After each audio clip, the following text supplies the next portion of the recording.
Nakakagulat 'no? Bakit kaya naging ganito ang itsura ni Doc Willie Ong? Kung titingnan mo dito, malusog at masiglang-masigla siya. Pero dito, bakit bigla siyang nangayayat? So, panoorin natin yung kanyang totoong revelasyon. Nalaman na yung kalaban, ang pangalan, sarcoma. Very rare, marami tayong sarcoma sa atin.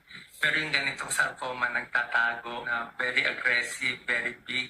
Kaya siya rare because galing sa nerves. Galing sa nerve. Yun yung nagpa-rare sa kanya. Wala kaming diet. Saan ko nakuha to? Think stress. Kaya kayo, huwag kayong magbabasa ng comments. Na-stress ako sa mga comments. Na-stress ako sa mga bashers. Wednesday, chemo na agad ako. Disclaimer muna tayo.